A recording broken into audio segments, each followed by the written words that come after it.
In his recent co-authored book, Mirroring Brains, Giacomo Rizolatti describes the brain's mirroring property. He writes that what we experience while watching someone executing an action or experiencing an emotion is similar, at least in part, to what we ourselves experience when executing that action or feeling that emotion. The brain's mirror system allows us to understand the actions and intentions of others. A mirror neuron has been defined as a neuron that fires both when an animal acts and when the animal observes the same action performed by another. Since Rizolatti and his team of researchers discovered mirror neurons more than 30 years ago, there has been much controversy and widespread speculations over their function or even their existence. Some researchers, such as Gregory Hickok or Patricia Churchland, have argued that attributing too much focus on the capacity of a single neuron is a mistake. Another mistake is to compare research on the brains of monkeys too closely with the brains of humans.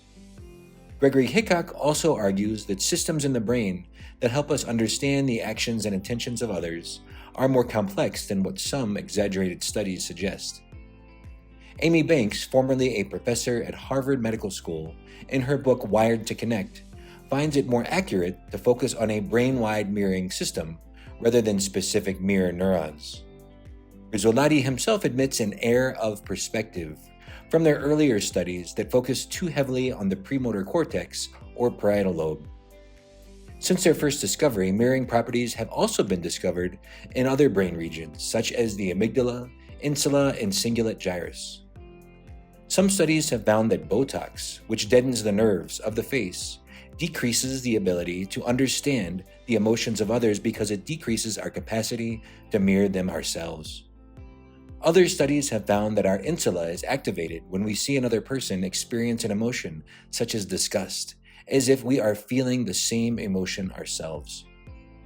While there is disagreement on the theory, what we can all agree on is that if we better understand how others act and intend, we can learn from them. Unless we develop our own capacity to understand and appreciate the actions of others, we will not have the empathy necessary to engage the world in love. Whether we fully understand how it works or not, when we offer kindness to others, our brain's mirroring system can help us simultaneously create an inner feeling as if we are receiving the kindness ourselves. It is certain that researchers will better understand the mirroring property in the future. Until then, it will do us good to act and intend to be compassionate to one another.